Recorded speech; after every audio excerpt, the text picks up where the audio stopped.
Well, hello guys. What has brought you into my office today?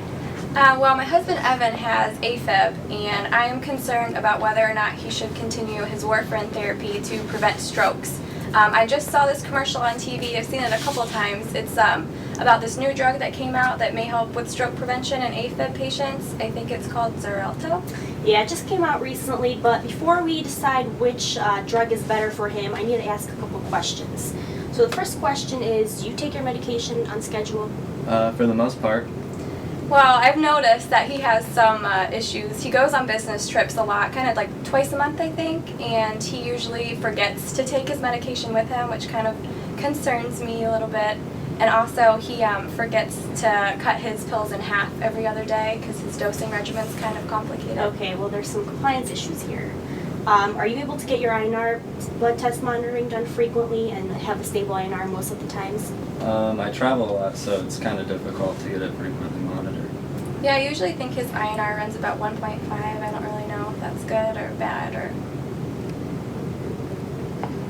Rivaroxaban is once daily dosing that requires no INR monitoring.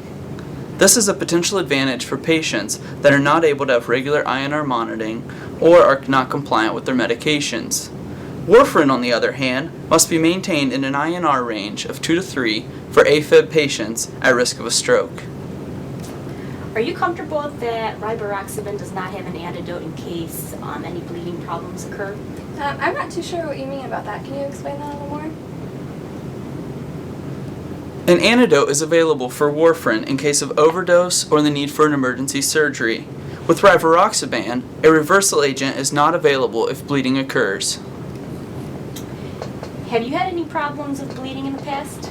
Well, I recently started playing for the Findlay Recreational Hockey League on the Ice Monkeys, and I'm not very good, so I fall a lot, and about 3 months ago I fell and I had an intracranial bleed.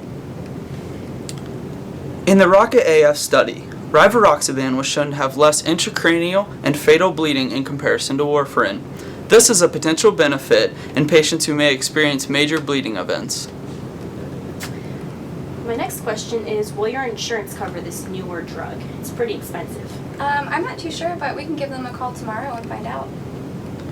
Rivaroxaban is a new drug only available in brand name. Therefore, the drug cost is much higher and has not been incorporated into many formularies. Well, based on the questions you answered for me, you seem like a pretty good candidate for this new drug. Due to his lack of INR monitoring, busy schedule, the once daily dosing of Rivaroxaban may be suitable for his lifestyle and deal with his compliance issue. Great. The decision as to which anticoagulant drug should be used for stroke prevention in patients with atrial fibrillation must be carefully assessed.